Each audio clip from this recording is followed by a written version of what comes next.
मित्रों, आज हम विश्व मैत्री अभियान की अगली कड़ी प्रारंभ कर रहे हैं। इस अगली कड़ी में हम उस स्पर्धा की बात करते हैं जो सारी दुनिया में चल रही है। कोई देश इससे अछूता नहीं, कोई व्यक्ति इससे अछूता नहीं। बस सब इनमें इतने माहिर हो गए हैं कि उनको पकड़ना मुश्किल कि कौन कितना होशियार है। इसकी स्पर्धा भी हो गई। क्या है वो स्पर्धा जानते हो? इस स्पर्धा का नाम है नकल। हम ये सोचते नकल क्या होती है? नकल में अकल चलानी पड़ती है भाई साहब। बिना अकल नकल नहीं कर सकते, पकड़ जाते हैं आप। तो ये नकल में आखिरी दुनिया नकल करने में जुड़ी हुई है। तो क्या करें कि नकल में ये चेप ऐसा है कि जहाँ भी लोग नकलची बन के आगे घूम रहे हैं, इनसे बचना चाहिए। अगर हम इसमें फंस गए तो हमारा नुकसान हो जाएगा। दूध में मिलावट, अनाज में मिलावट, विचारों में मिलावट, धर्म में मिलावट, राजकारण में मिलावट, न जाने कहाँ कहाँ उससे नकल ऐसी चल रही है कि सच क्या है उसका पता नहीं चलता। सत्य को पाने के लिए हमें बहुत मेहनत करनी पड़ती है। पता नहीं कि ये नकल से कितना नुकसान होता है। ये नकल अगर हमारे जीवन में आ गई तो हम बनावट करेंगे, कपट करेंगे, मिलावट करेंगे, लोगों को छेतरपिंडी करेंगे, न जाने क्या क्या इससे दोष दुर्गुण है जो हमारे जीवन में पनपेंगे, जो दूसरों को नुकसानकारक है। और वो लोग जो करते हैं इससे सारे समाज को नुकसान है। तो ये जो स्पर्धा है वो स्पर्धा रुकनी चाहिए। अब हमको ये पता नहीं है कि ये नकल करना सीखे कहाँ से। हमने ये सुना है कि बंदर जो होते हैं ना, वो नकल करने में बहुत माहिर होते हैं। तो क्या हम लोगों ने वो बंदर जो नकल करते हैं इनसे सीखा? क्या ये हमारे गुरु है? हो सकता है, क्योंकि वो बहुत बढ़िया नकल करता है। आइए,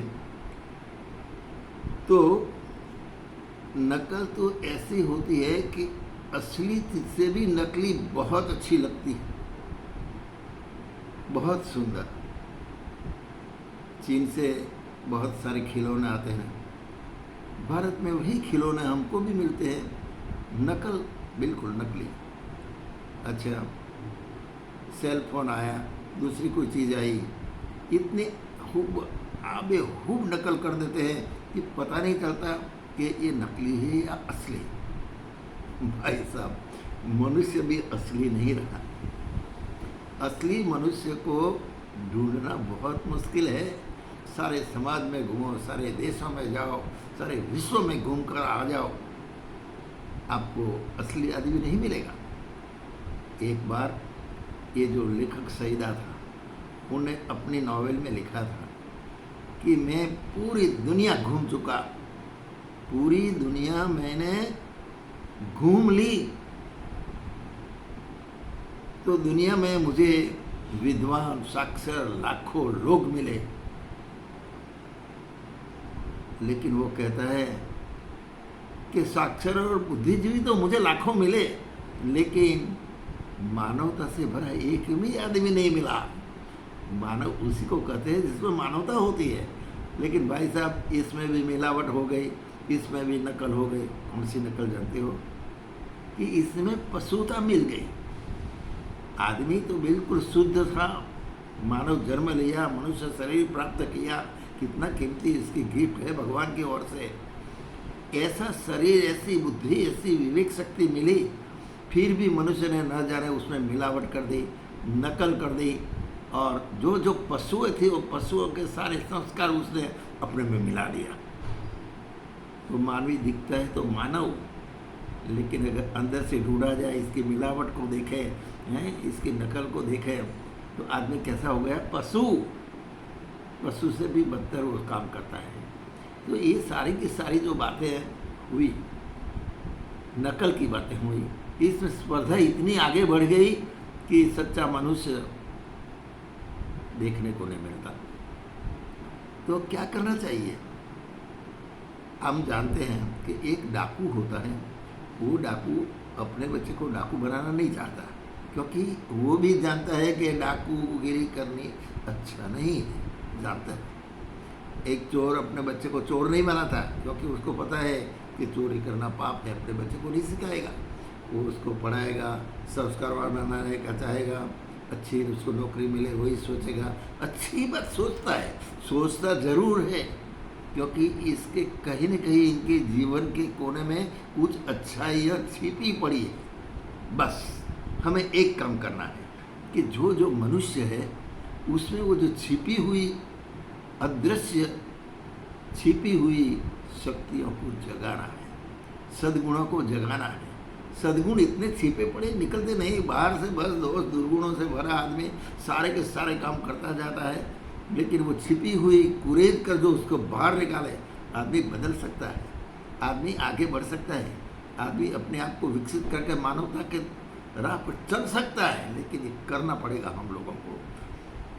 क्या करना पड़ेगा कि इनके जीवन में छिपी हुई शक्तियों को, सद्वृत्तियों को, सद्गुणों को बाहर निकालना पड़ेगा। और जब इनके साथ संपर्क करेंगे, इनकी शक्तियों बताएंगे। जम्बू ने बताए थे ना, हनुमान में बहुत शक्ति थी, छिपी पड़ी थी, लेकिन जाम्बुवन ने इनकी शक्तियों को कुरीद कुरीद कर जगा दिया, और हनुमान जी क्या बन गए? बजरंग बली। हम भी ये काम कर सकते हैं भाई साहब, कि लोगों के मन में, लोगों के जीवन में जो छिपी हुई शक्तियाँ हैं उसको कुरेद कर बाहर लाना है, अच्छाइयों को बाहर लाना है, सद्गुणों को बाहर लाना है। फिर देखो कमाल का काम हो जाएगा, वो लोग विकसित हो जाएंगे, आगे बढ़ेंगे, अन्यों को आगे बढ़ाएंगे, और हम जो चाहते हैं विश्व मैत्री अभियान वो भी सफल होकर रहेगा। ये काम कौन कर रहा है? ये ईश्वर काम कर रहा है। तो हमें मिलावट से, नकल से सावधान, नकल मत करें, अच्छाइयों को बाहर लाने के लिए हमें काम करना पड़ेगा। हमारा विश्व मैत्री अभियान, इसके जो बीज बोए हैं शिकागो की डॉक्टर कुसुमबेन पटेल ने, और hero of the nation Shri Harish Siddharth ji ने, तो उसको आगे बढ़ाने का काम तो अब हमारा आ गया। अगर हम ये काम नहीं करेंगे तो विश्व एक कैसे होगा? मनुष्य में मानवता कैसे जगेगी? नहीं जगेगी। तो आइए, विश्व मैत्री अभियान का जो लक्ष्य है कि सभी आदमियों के अंदर जो बुराइयां हैं, उस बुराइयां तो हम देखते हैं, समझते हैं, लेकिन जो छिपी पड़ी है उसकी शक्तियाँ, इसकी अच्छाइयाँ, सद्गुणों, उसको कुरेद कर बाहर लाना, ये हमारा कर्तव्य बन जाता है। हमने इसीलिए तो विश्व मैत्री अभियान प्रारंभ किया है भाई साहब। अगर ये सफल हो गया तो विश्व एक हो जाएगा, हम सारे के सारे लोग एक धर्म अवलंबित हो जाएंगे। कौन सा धर्म जानते हो? मानवता। और फिर एक भाषा होगी, हम बोलेंगे मानवता की भाषा, अमेरिका वाला मानवता की भाषा बोलेंगे। और इस दिशा में अब ये शुरुआत हो गई है। ये किसने शुरुआत की? अरे भगवान का काम कोई अधूरा नहीं रहता। ये भगवान की शक्तियाँ प्रेरणा देकर लोगों से काम कराती है, और आज ये चल रहा है। आप देखना अगला समय ऐसा सुवर्ण काल आएगा कि हम कल्पना नहीं कर सकते कि हम कितने आगे बढ़ेंगे। लेकिन उसका यश लेने के लिए, उसके भागीदार बनने के लिए हमें इस महाकाल की पुकार को हमारे जीवन में लानी पड़ेगी। अगर हम ला सकते हैं तो हम निहाल हो जाएंगे। ग्वाल वाल निहाल हो गए थे, बंदर भालू निहाल हो गए थे राम के साथ रहकर, उनके आदर्शों के साथ चलकर। हम भी उस महाकाल के आदर्शों को जीवन में लाकर, जो लोग नकलची पशुता के से भरे हैं, उसकी पशुता को निकाल कर उसकी अंदर छिपी अच्छाइयों को बाहर लाने का काम करना है। ये है विश्व मैत्री अभियान का लक्ष्य, और इस लक्ष्य पर हम चले हैं। आप हमारे साथ हो, हम सब साथ में चल रहे, इस लक्ष्य को निश्चित रूप से प्राप्त करेंगे। इसके साथ आज की बात मैं समाप्त करता हूँ। आप सभी को उदय सिंह चौहान का सप्रेम प्रणाम।